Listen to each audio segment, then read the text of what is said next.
Welcome to Trial by Wine. We take a closer look at crimes that highlight how fascinating humans can be.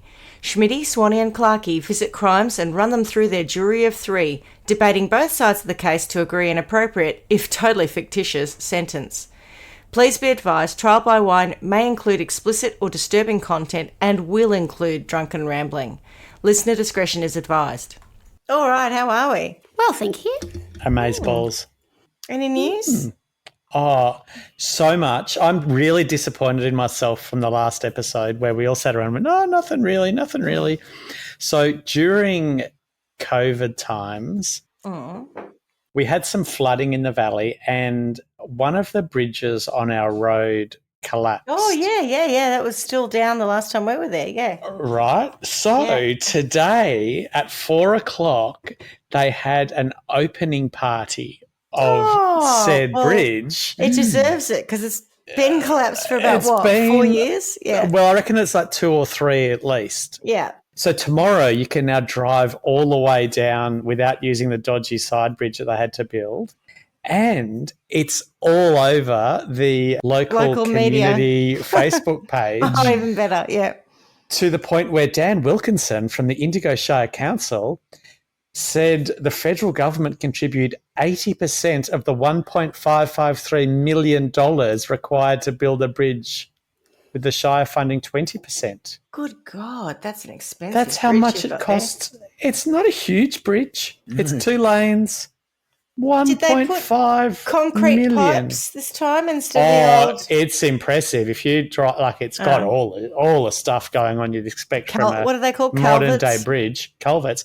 It's got bluestone rocks underneath it and steel and concrete and all the stuff. Yeah. It's not going to collapse again for a long time. Hopefully, yeah. Anyway, there you go. That's the big news from home. From the valley. All right, cool. I suppose we should introduce ourselves. I'm Schmitty. I'm Swanee. And I'm Clarkey. And together we are Trial by Wine. And what are we drinking? Well, after my Diet Coke last episode, I've literally cracked open and spilt a bottle of top shelf Schweppes. Yes, original soda water. Look at me showing off. Fancy. No home brand tonight. No. And you boys, you're still on the feather top? We're on the Riesling, Dale. Yeah. How about yourself? I'm just finishing a little rum and coke, and then I'm moving on to not top shelf, tap water that has been carbonated. Soda water. Nice. Keeping yourself nice because of that big day tomorrow. Got to be up at 5, so yes, indeed. Clarkey, got a story for us? I do have a story, yes. Can I guess? No, I'm just kidding.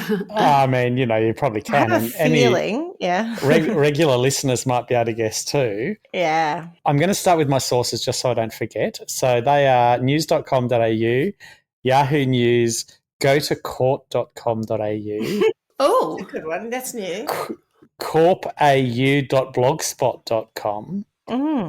And The Age, who had so many articles on this story that I ended up subscribing so that I could read them because Shapers, haven't had that before. There was quite a lot. Yeah. No, it's actually very well. Shits me to tears. The subscription services for news really annoys me. It's good to know. Let me know you log in at some point. Yeah, I'll fax it to you. I'll have to work out what it is and send it to you all so you can do it too. Anyway, so you may recall that last time I stumbled across the story of the Society murders by accident after the recommendation from my research assistant that I do a story on the Balwyn Society murders. Yeah. So this time I'm on the right track and I can now bring you the story. Now, there are a few reasons that this story was recommended. 1, the nature of the crime. 2, the fact that it ended up leading to the change of Victoria's provocation laws. And 3, the victim was a cousin of a school friend of ours. Something I was unaware of until now. First up, I'd like to tell you about Victoria's old provocation law. Old because it's no longer a thing. Yeah. Also old because it seems very, very outdated. Archaic. Provocation was abolished as a partial defence to murder in Victoria in 2005. Prior to that year, provocation could be used to reduce a conviction of murder to one of manslaughter. He had it coming. He only had It's- himself to blame. Yeah. I think that's what it was called before they changed it to provocation. See, he had it Yeah. coming. Yeah. Yeah. Provocation in Victoria no longer amounts to a partial defence. However, any provocative conduct by a victim is considered in determining the appropriate sentence to impose for a crime of murder and for non-fatal assaults. What does So that rather mean? than it determining what you're convicted of, it will be used to determine how long you're sentenced for. So you won't not be guilty of murder because of provocation, but you might be guilty of murder and then sentenced to a much shorter Period of time. Yeah, period okay. of time because of it. Provocation in Victoria could formally be used as a partial defence to a murder charge if, and I want you to take note of these, there was evidence of provocation. Okay, yeah. Writing down as we speak. Pens and Pens in hands.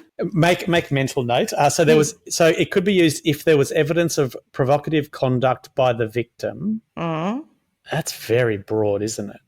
The defendant lost self-control as a result of the provocation. The provocation was such that an ordinary person would have lost self-control and formed an intention to cause serious bodily harm or death, or the defendant had acted while deprived of self-control and before his or her passion had cooled. Oh, God. It's a lot, isn't it? It is a lot. And I don't know if it has to be all of those things question? or one of those things. I'm assuming all. With this law, this is the old law, yeah? Yeah. Yeah, with this law, when we're talking about provocation, would that include my husband's been beating me for 25 years and I just had enough and stabbed him? Or because it sounds more like he just gave me the shits and he just didn't do the washing one last time. So you're asking the right questions. And do you know what I mean? Probably, the victim is provoking me. Where I'm uncomfortable with that language is that it sounds like the victim's needling me or the victim's pushing me to this point. But can you be pushed in the instance of where you're terrified that you're going to be killed yourself? So I think that one of the reasons – I'll talk about this in a sec because you're asking the right questions, absolutely. So if the above was accepted by the court, the defendant accused of murder would be found guilty of the lesser crime of manslaughter. So you could by all intents have murdered someone and it would be changed to manslaughter because of provocation. So why was the defence of provocation in Victoria abolished? The defence of provocation in Victoria was introduced to provide for the situation where a victim of domestic violence kills her abuser. Right, okay. This made point of it being a victim of domestic violence kills her abuser.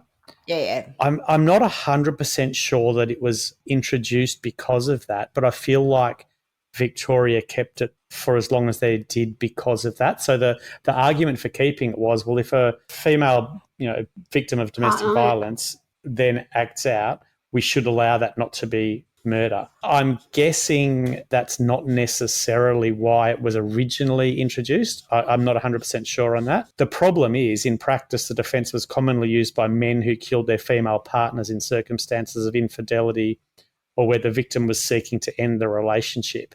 And I think that was the reason historically that it came about. That we've seen that throughout, other cases we've done where around the world there's an acceptance of men killing their wives. Like a crime of passion.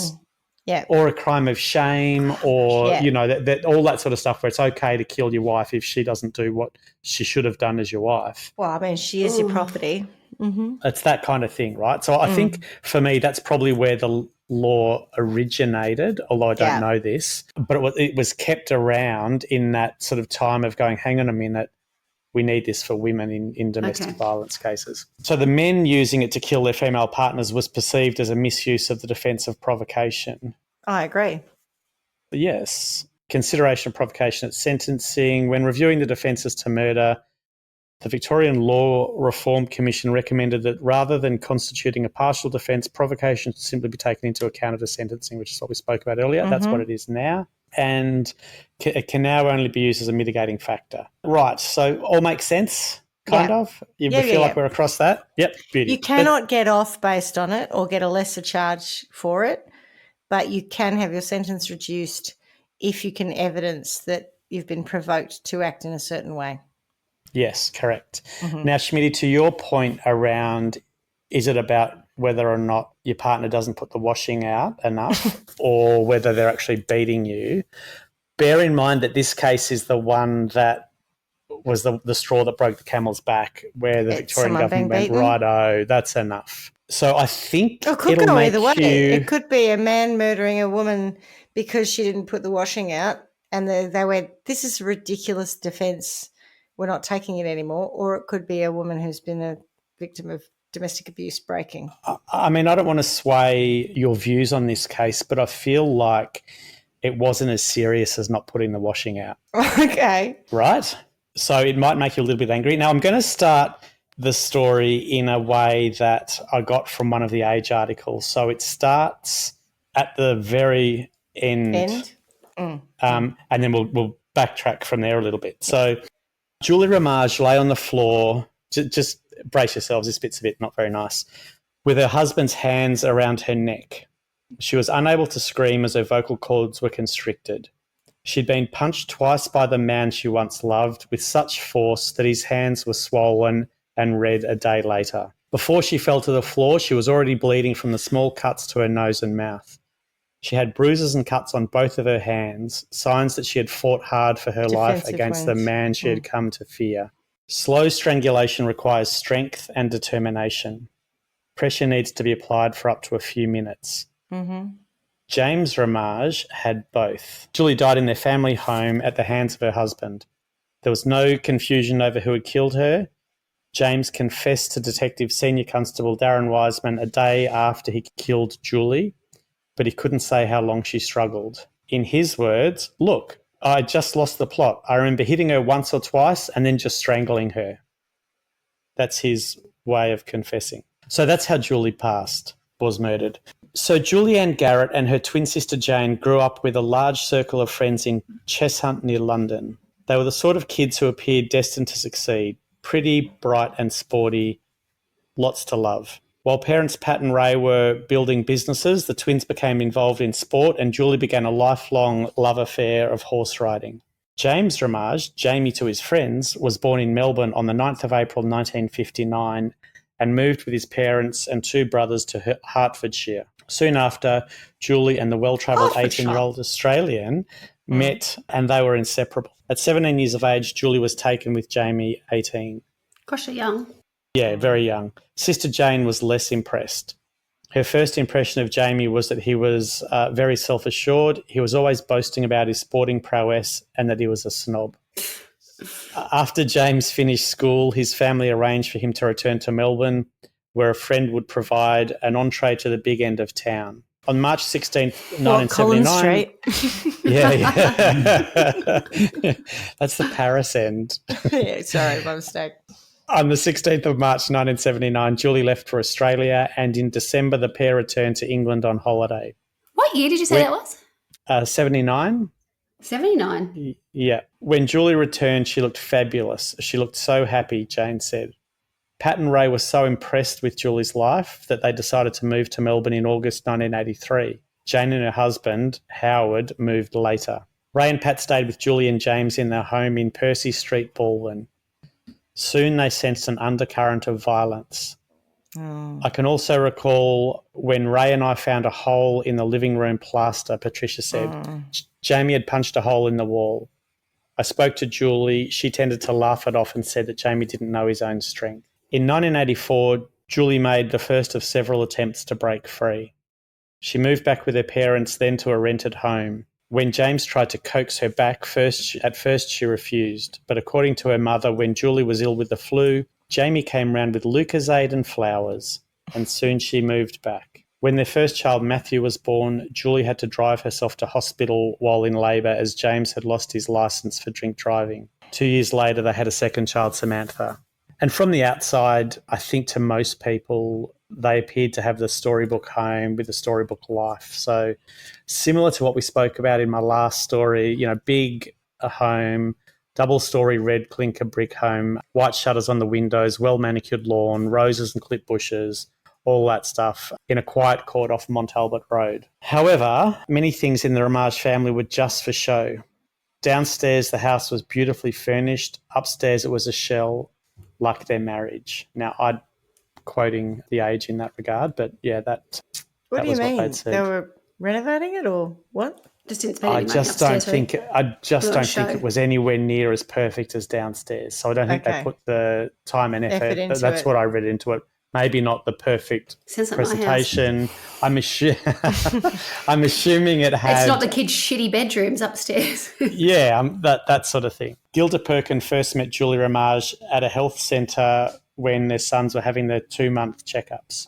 For nearly 18 years, they remained close friends. Twice in the early years, she saw signs of violence when Julie arrived at kindergarten with bruises and black eyes. Her suspicions were confirmed in February 1991. Julie told me that she was going to the plastic surgeon.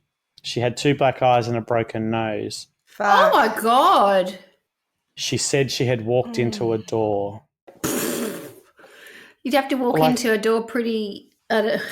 She walked into a door. She walked into a door 10 times. Yeah. Honestly, come Walking on. a door, like, slammed into a door. The worst thing about that is like the trope, isn't it? You know, I walked into a door. Well, how often have you walked into a door in your life?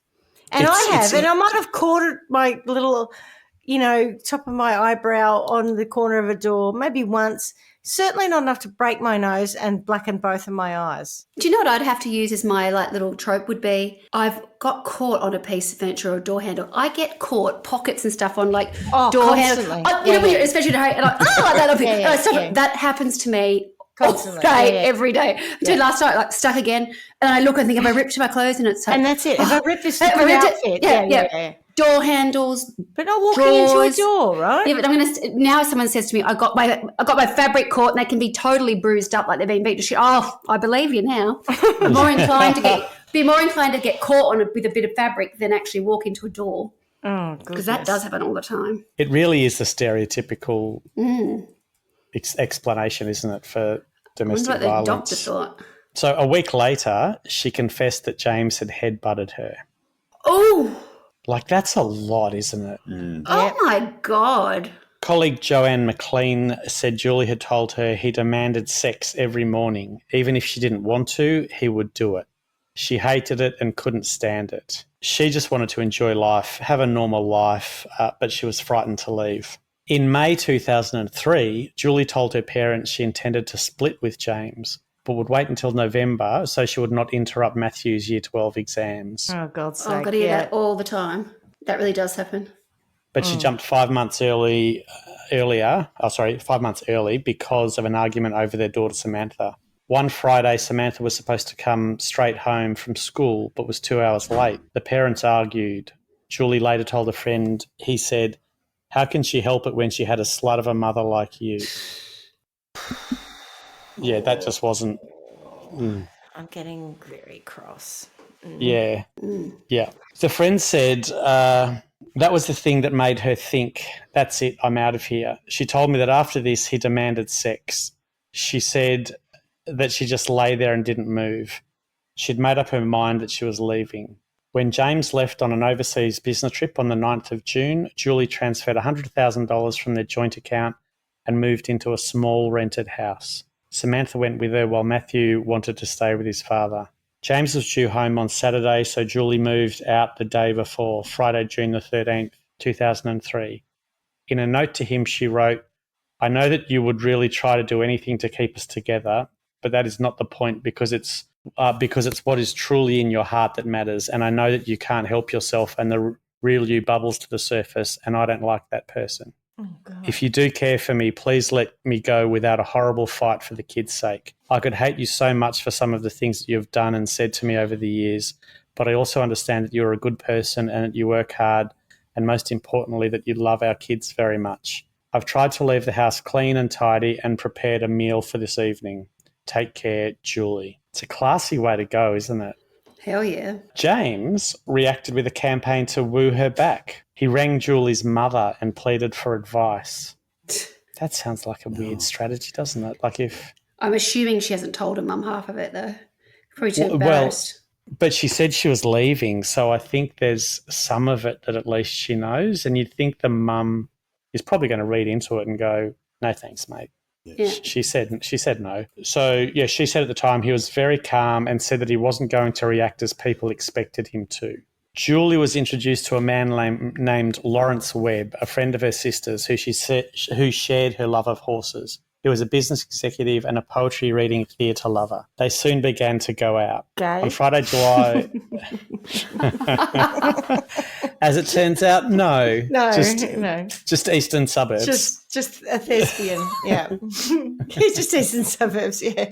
Cultured, yeah. Cultured, yeah, that's right. On Friday, July 18, she told her mother she was going with Jamie to watch Matthew play football for Scotch College at Geelong the following day. So the mum was horrified and warned her not to go anywhere other than a public place with him. Julie told me that she wasn't silly and wouldn't do such a thing. During the football, she told him she had met someone else. The next day, he contacted one of her friends who said, he asked me how I thought he should deal with it. He asked me if I thought he should wait until she got sick of him or it passed. He didn't seem upset. I was impressed that he had taken it in his stride, the friend said. Oh, he hasn't. He's a psycho. On Sunday, the 20th of July, she told her mother she had a blissful day. She said she'd been horse riding, Lawrence had read her some poetry, and she had some wine at the pub. She said it was all that she'd ever wanted. Everyone wants a poetry reading, man. Fuck. Yeah. Mm-hmm. Oh, my God. I would be the worst. What are you reading that for? I start giggling and stuff and going, oh, okay, all right. You don't have to do that. You don't have to do that. You don't have to do that. yeah. Just I'm pass good. me the wine. It's so sweet. Yeah. Should we What's go to on the pub? TV? Yeah. Cheeky one. So she said, it's all she ever wanted. It's a big deal after she split up with her husband. She's found happiness again. The next day she was dead. So Julie was happier than she'd ever been for years when she agreed to meet James at their Balwyn home for lunch that Monday. The house was being renovated and almost certainly she expected the builder to be there. But James had told the builder to knock off for the day as he wanted to be alone with his wife. That morning, he dropped his son off at Scotch College and went to work at his office in Collingwood. Staff said he appeared tense and distracted that morning before he left. Meanwhile, Julie drove Samantha to Lauriston Girls' School in her silver Mini before driving to work at Glenferrie Road, Hawthorn. While making a morning coffee, she told a friend, I'm on cloud 9. She said she had told Jamie about her new boyfriend because she wanted everything out in the open. Carpenter Graham McIntosh arrived at the house at 7:45am, but James rang to say Julie would be coming around and he should leave by 11:40. The builder offered to return later and if Julie's car was not there to continue to work, but he was told no. James insisted that he takes the day off. Ooh. Julie arrived around midday dressed in blue jodhpurs, blue jumper, black jacket and boots. So what happened from there, it's quite hard to work out because the only person who knows what happened is James. According to him, his wife was offhanded and cold. She dismissed him, swore, taunted him and demeaned him sexually, none of which we've heard as being part of her MO to this point. True. Oh, what about that message she left him? Yeah, Nice no, one. right? They said, Yeah. get you dinner and Yeah. we should just break up nicely. Yeah. Yeah. Yeah. At no point did she say, and you got a little pippy. You got a little ding-a-ling, me no love you no more. So Julie was 172 centimetres and 67 kilos. Her husband was around 185 centimetres and weighed nearly 95 kilograms. So I'm in the sort of the weight range for the husband, me too. Yeah. He kept fit playing touch football, bike riding and rowing. He had previously beaten her, headbutted her, broken her nose, demanded non-consensual sex and intimidated her. She had told friends and family she did not want to be alone with him because of fears for her safety. I would like to go so far as to say where we say demanded non-consensual sex. And when she said no, he raped her. Correct. Yeah. Yes. She had said she wanted to ease out of the relationship and had urged him not to go crazy. Yet, on this day, when there were no independent witnesses, James says his wife went out of her way to belittle and hurt him. I mean, you could imagine it, couldn't you, how much she would have done probably to... just wanted to get the fuck out of there. I reckon. Yeah. Why would Yeah. she? She's not going to provoke him. She's terrified of him. Well, as it turns out, He says she provoked him enough to make him kill her. He would tell police that as they sat down, I just pleaded with her, what do I have to do? Oh. What can I do? And she sort of said, you don't get it, do you? I'm over you. I should have left you 10 years ago. Provocation? Yeah, No. Statement of fact? Yeah. Yeah, I don't know. I don't know how to get this through your head, stalker. I'm not coming back to you. I'm Given over that she you. had already left as well. Do you know what I mean? Yeah. It's not like she's saying I'm about to and he's It's trying not to. like she's leaving at this point. No, she's already left. out. You know, Yeah. what Yeah. are Well you and truly talking gone. about? You can't get me back. I'm already with someone else. Like, seriously. It's not me, it's done. you. Yeah, exactly. She was supposed to have said to Lawrence how much nicer he was and, you know, he rides horses and cares for her more and all that sort of stuff. And, of course, there's the poetry. We mustn't forget that. He claimed that she had sex with him and the sex was better than with Jamie. When she tried to end the conversation, Jamie said, that's when I lost it. As she stood up, I stood up and hit her. And then I just wanted it to stop. And that's when I strangled her. And you don't know how much I wish I could change that. You might sound doubtful of this.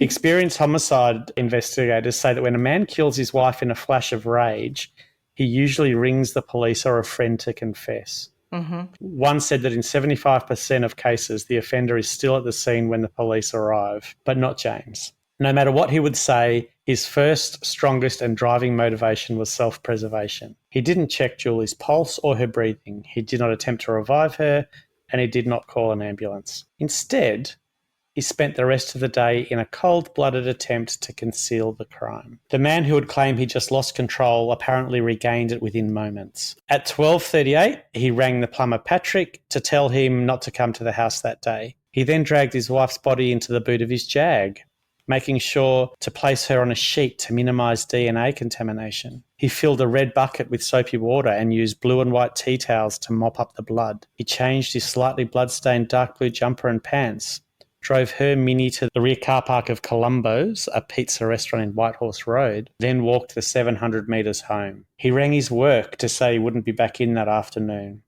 grabbed a shovel and drove to King Lake. Supposedly distraught by what he had done, he was still cool enough to try to build an alibi on the run by twice ringing his wife's mobile phone. He knew that when she was reported missing, police would trace her to his house. He would also then say that she had left and would have phone records to suggest he tried to contact her later. He drove to a place off Arthurs Creek Road near King Lake National Park where he dug 2 shallow holes, leaving the body in one and his compromised clothing, towels, sheets and her handbag in the other. What, were they next to each other? Not next to each other, but a distance vicinity. apart. Okay, yeah. Yeah. He tried to conceal evidence by running the Jag through a car wash in Dymo.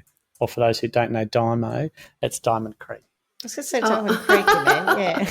Is Diamond Creek a bit That's my old hood. rural? Is it sort of on peripheral? It's quite, it's kind of on the outskirts. Okay. Probably not so much nowadays. Very nice. Yeah. Yeah, it was rough back in the day. It's not now, but yeah, all right. Sounds very nice.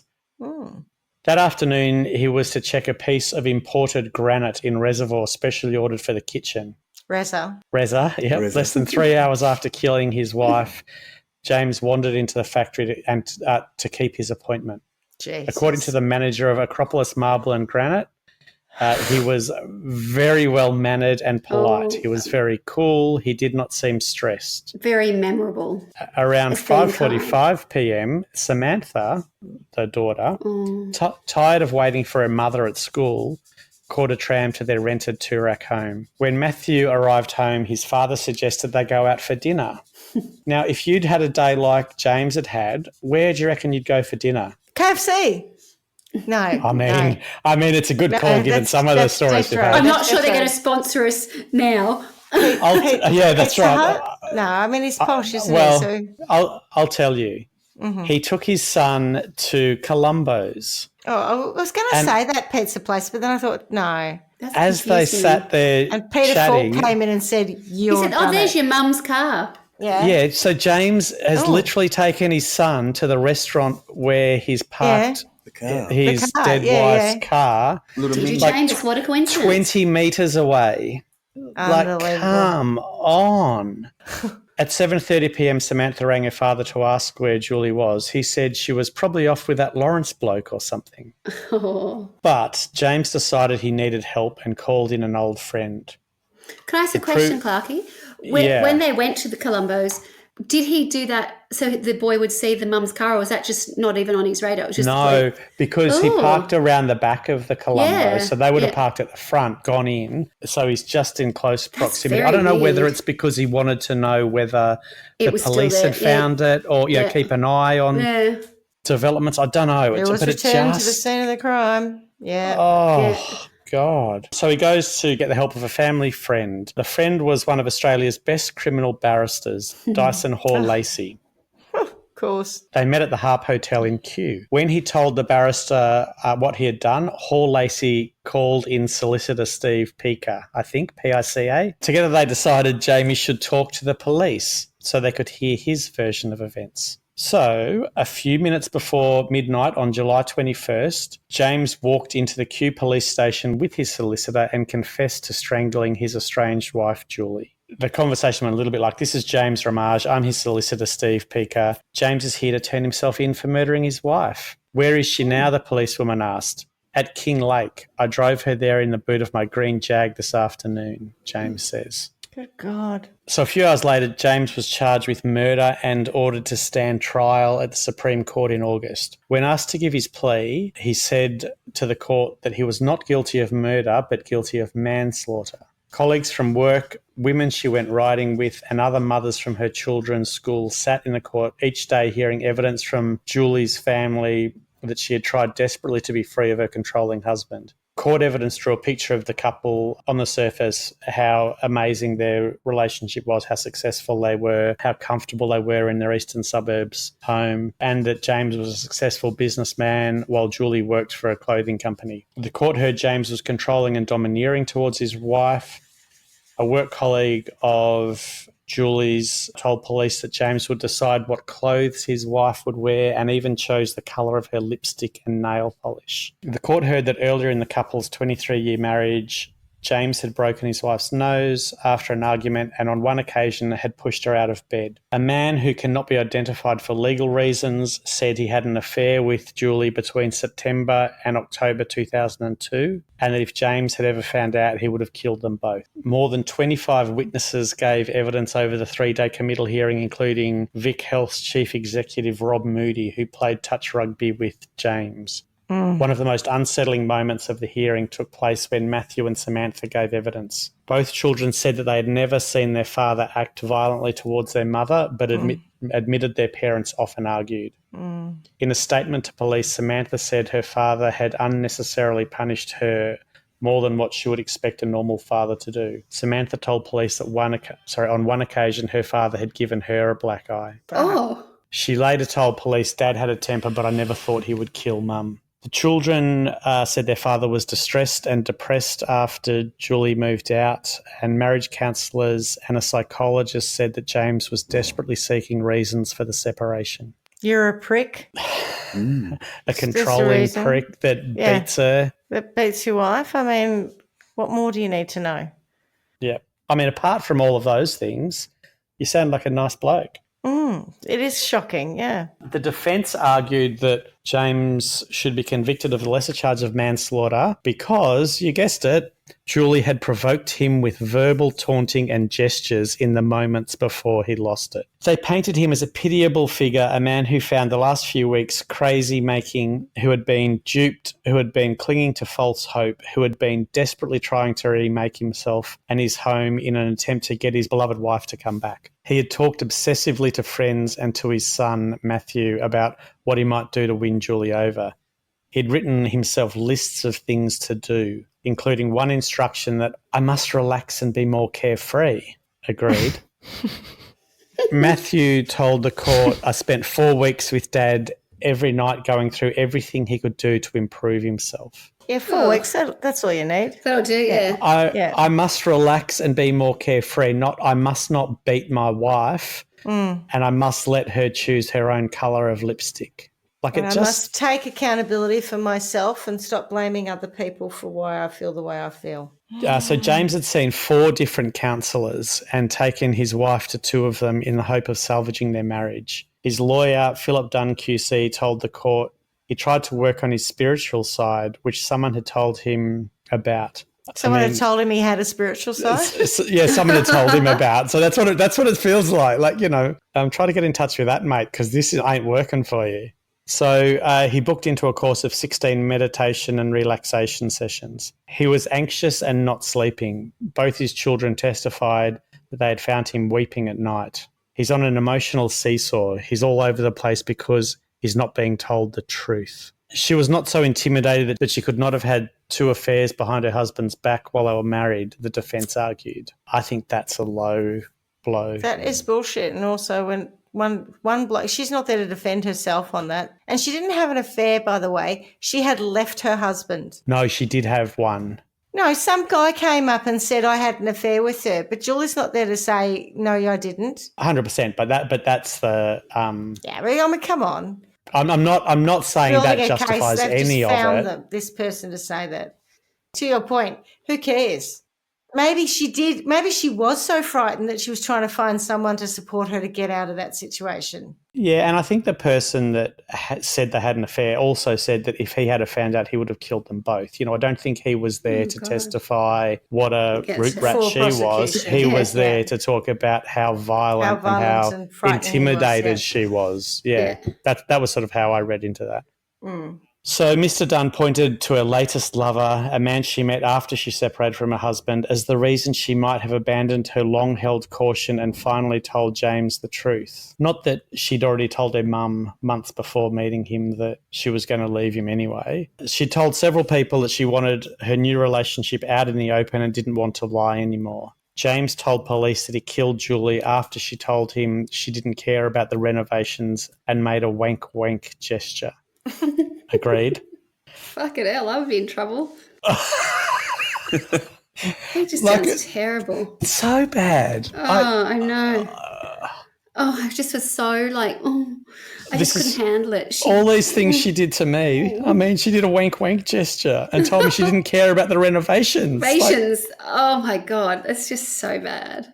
Schmidt, you remember I said it wasn't as bad as not hanging the washing out? That's right. Yes, I'm just dwelling on that right now. Yes. After she told him the marriage was over and she should have left him 10 years ago, and after she told him that sex with him repulsed her and that she had found a new man who was much nicer.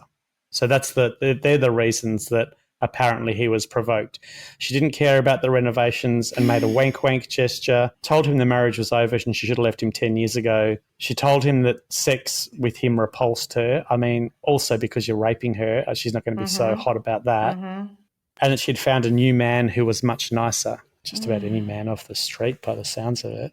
Yep. On the basis of this alleged exchange and on the basis of the confusing messages James had been getting about whether the separation was final, this is the defence saying that, not us. The defence argued that his crime should be reduced from murder to manslaughter because his wife had provoked him. As the burden of proof was on the Crown, it was up to the prosecution to prove that the alleged provocation had not taken place. James did not have to prove that it had. The prosecution argued against this, saying that she would never have taunted him because she feared him. He'd been verbally and physically violent to her before. After 2 days of deliberation, a jury of 7 men and 5 women had concluded that James Ramage should not be convicted of murder, accepting his provocation claims. Oh, what? Once the jury had accepted provocation, murder was off the table. Alluding to the legal issue, Justice Osborne said, "The court cannot allow the law to be seen to condone deliberate domestic killings, whether or not they are to be characterised as murder or manslaughter. Such killings strike at the foundations of society. The killing was done with murderous intent and savage brutality, and where, although the jury has accepted the reasonable possibility of provocation, it is apparent that such provocation was not objectively extreme. Did not pass the washing machine in the wank hands. Washing machine for too long. Yeah. wank hands. That does not pass the threshold. Wank. I agree with what the judge is saying. Like, it's just bullshit. Yeah. God.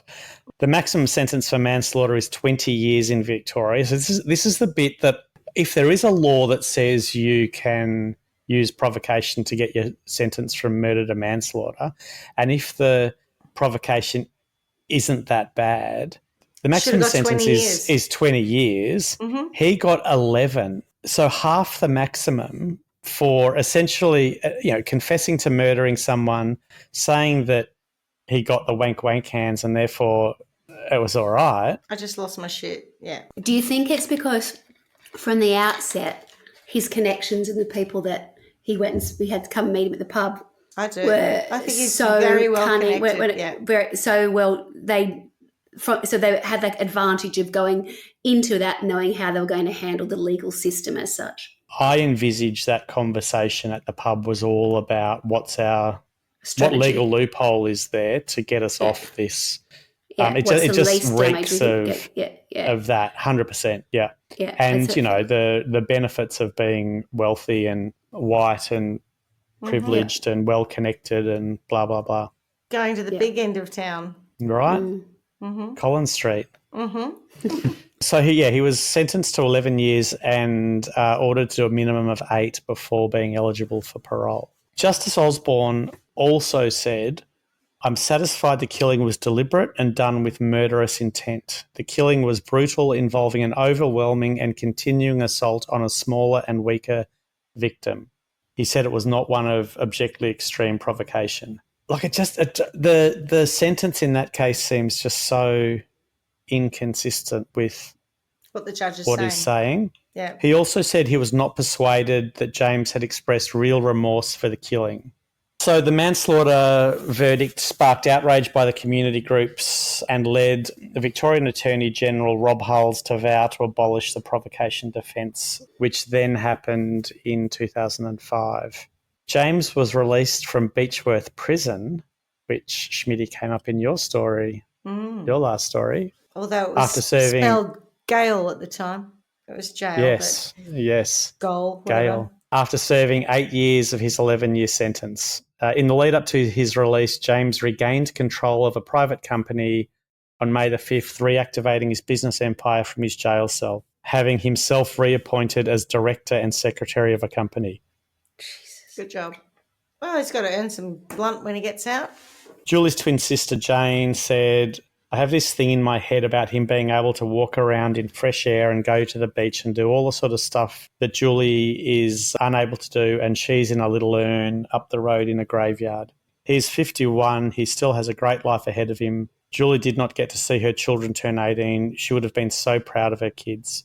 So he's got a new love who's a mother of 2 teenage girls, and she bears a striking resemblance to Julie. She also loves horse riding. She rightly says that James deserves a second chance and describes him as a gorgeous man. That bit I don't know, but, I think anyone who's done their time probably does deserve a second chance. The time bit's the problem for me, and I don't know that he's a gorgeous man. She also says that she cares very deeply for him, but I do wonder how someone can sleep comfortably next to a man who's done what James has done. He was the last Victorian to use the provocation defence. The outrage it created was such that the defence has now been outlawed. And there's no doubt in my mind that many believe that this was and should have been tried as a case of murder. And that's the story. What do you think? Just makes me very angry. It's revolting, isn't it?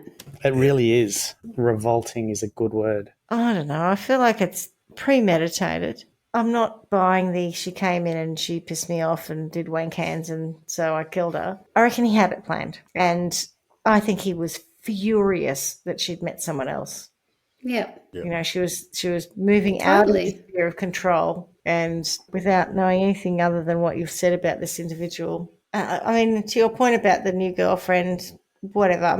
It all comes back to, do we believe that people can change? And was it something in particular to do with their relationship that triggered this in him and no one else will? I don't know. I don't trust that. My mother always said, man raises his hand to you, you leave immediately because he'll do it again. Doesn't matter how apologetic they are. If a man hits you, you walk away. And I don't know. It's good advice. It is. And if I was with someone who I knew had murdered their previous partner, I wouldn't be with them. I just, yeah, that's a red flag for me. Just a bit. Just a smidge. Fucking big one. I think, don't people talk about beige flags and stuff? I was thinking of saying that, but no, I think I'd go as far as saying it's a red flag for me. It's a red hot poker flag. That's a flag. deal breaker. Oh, but did somebody set you up? No, I admitted that I did it, but, she'd been mean to me. And she did that. wank hands. Like, I can't. I was well within my rights. You wouldn't last a minute, Schmitty, with this one. Yeah, old cocksucking. What do you? Gesturing, gesture? gesticulation. Yeah. That sounds like something else. Yeah. I wouldn't. No, you're right. I don't know. I mean, there's a part of me that just wants to put him in an environment where he is the victim. He has no control. He is victimized in the way that he victimized his wife. But then I sort of go, I don't know. Do you know what I mean? Like sometimes you think, and I think Swanee, you struggle with that all the time. Is kind of, are we becoming the monster in the discussion? But I just don't think like 8 years is anywhere near enough. No. And I just think, I'll just swan out and go and get on with my life like I was just having a little time out. And maybe I had to learn to calm down and relax a bit more while I was in jail. Maybe that gave me the time to reflect on that. And now I'm out and I'm fine. It just boils my blood. And there's a thing about the time too, like being as in the period that this happened. Women didn't report these things, and women did think that it was okay for their husbands to victim. Not okay, but what am I meant to do? Doors a lot. I'm expected to be in this relationship. He's bringing the money in. He's got the powerful position. I now have children. I have to stay for the children. The staying for the children once till they finish year 12. 12. Oh, it's like it's one thing if you and your partner are not getting along, and you kind of amicably say, look, we'll just keep it calm until then. It's quite another when they're belting the shit out of you. That's absolutely right. I know there's a bit of a season, I think, at the end of year 12 when you find out which marriages you've mentioned it before. Just are there. And, none of the ones that I'm aware of were the ones that I'm alluding to. My friends certainly have not been in this predicament, thank goodness. But part of the reason women don't leave is because of this sort of situation too. Totally. Because they're terrified that they will kill them. Yeah. That's exactly right. I think for me, when we talk about time, the issue that I have with him is he had form for decades, really. Do you know what I mean? Just went on. I think it works out as decades in the end. There was no rehabilitation in that last month where he went, I've been trying really hard. That was so entwined in who he was. Also, like I'm trying to set an alibi up almost. I'm going to talk about how, my son and I spent a month together, how I can be a better person. Do you know what I mean? That's what I mean about the premeditation. It's like he's not just on the day where he cancels things and he rings work and he covers his tracks and all that sort of stuff. It's the lead up to it. I don't know that I didn't pick up that was part of premeditating. That sort of came back to me as the ownership bit that, she's mine. What do I need to do to get her back? I'm not going to genuinely change. I'm just going to see what other people think I should do and try to get their support to help me get her back. Like it just seems manipulative. Manipulative than any kind of premeditation. But there was a lot of woe is me for, I've done all this bad stuff. Yeah. I feel like for him it was a lot of image, and when she left, she shattered his image that he probably presented to his friends of being successful and, having a bigger dick and being a better lay and having more money and blah, blah, blah. And when she comes out and says, you're a shit lay, mate, and I don't give two shits for your renovations, she wouldn't have said it. She wouldn't have said it like that, but that's how I was. That he was comfortable enough to bring that up in court and say, and then she sort of didn't care too much to rubbish the renovations. That is like it's what? Not even first world. That is just ridiculous. That is so pompous, isn't it? It's just like, it's foul. She diminished my renovation efforts. Yeah. If I've ever heard of a provocation, that would have to be the one, right? She unmanned me. Oh. Yeah. And when you talk about that provocation, like you talk about that law though, had she killed him, you'd go 100% provocation. Yeah. The fact that in that situation it's reversed. That's it. So he's using it as I mean, God, it's hard to kind of work out how he sleeps at night knowing that he's done that, let alone how his new wife or new girlfriend sleeps next to him. The whole thing is so dark. I feel let down by the law. 100%. I feel if there was someone that I would sentence, and it is just, this is one of those situations where surely at the end of that trial, there must be a number of people who are not at ease when they go to bed, thinking, I'm not sure that really played out the way it could have and should have. The person who feels like they've benefited from it the most is a person who admitted that they murdered their wife. Right. You know, if everybody else would be there sort of going, well, I did my job and I did what I was supposed to do, but I don't know, that wouldn't feel good. Do you know what I mean? I think a lot of them must feel pretty, I don't know. Imagine the family leaving the court at the end of that just going, what happened in there? How does any of this make sense? Yeah. I would like him to not be able to go back to leading a normal life, given how weak the sentence was, how crap the law was that allowed him to be charged with manslaughter instead of murder. Had he got done for murder and had 25 years or 30 years, you might go, yeah, all right, he's done his time. He hasn't done his time.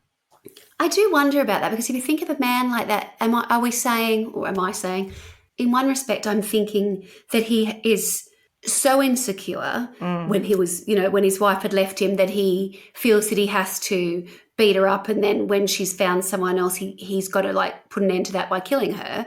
So, he's just to whether that's called saving face or whatever it is.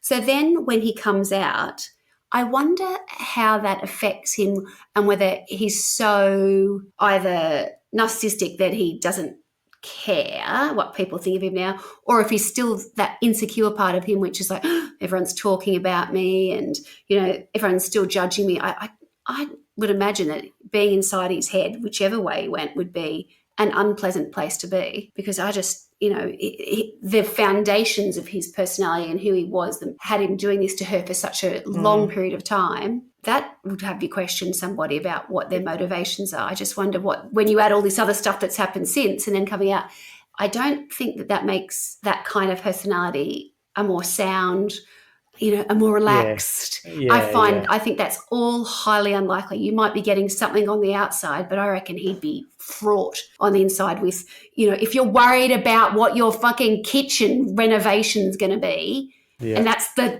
and oh my God, that is scary. I don't trust it. So I don't know, maybe I'll pop in a vat of boiling oil, maybe. Might make me feel a little bit better for 5 minutes. Or just one of Swanee's ones, take all the control away, put him in a position where he's being the one at the I think he needs to end of it. I think he needs to go and live out where they dump the bodies and be a nobody out there and just be known as a murderer and have no access to money or influence and just be a loser. Who, not that I'm saying everyone from that area where we King Lake's very nice, so yeah, no. Oh, okay. Well, I don't know about that. Let's, do you know what I mean? It just needs to be how about we not take in that him society. to a place in Trial by Wine World where people maybe dump bodies, and that's where he goes. Back to Trial by. We haven't been to Trial by Wine World for a very long time. We've neglected our roots. We have. Yeah. What about if he became a homeless person with debilitating anxiety, so he just couldn't function, but was so worried about all the things that might happen? I would like to see that he became homeless, but he was still trying to talk to people about his fabulous renovation. I renovated my shopping trolley. Oh my God! You should see this piece of marble I picked out. It was, and then they'd be like, "Oh, mate." Even if they don't mean to, they're just compelled to do wank hands at him. Yeah. Oh, you should see the piece of stone I got for the kitchen top. Oh my God, the stone I got for that. I don't know what came over me. I never do this, but this man was talking. I couldn't stop doing Can we sentence him to wank hands world where everyone, that's how they say hi to each other. They just go wank hands and roll their eyes. Or maybe every time he says anything, they do that in response. Yeah. Oh, it's a new section of Trial by One World. I like it. Wank hands world. I love it. Oh, we got there in the end. We got there in the end. Yeah. All right. All right. Good job, Clarky. Yeah, that was sad. All right. Sadness in suburbia. On that note, as we say every week, Miss you already. Sure. Ciao. Thanks for listening to Trial by Wine. You can contact us at trialbywine@gmail.com. Please rate, review, and subscribe to Trial by Wine on Apple Podcasts or wherever you get your podcasts. If you'd like to support us, you can become a patron at www.patreon.com, Trial by Wine, or visit our website www.trialbywine.com to donate to us. Your support will help us cover many more cases and apply wacky sentences. We really appreciate you listening and hope you tell everyone about us. Our cover art is by John Christo and music is by Beauchamp from pixabay.com.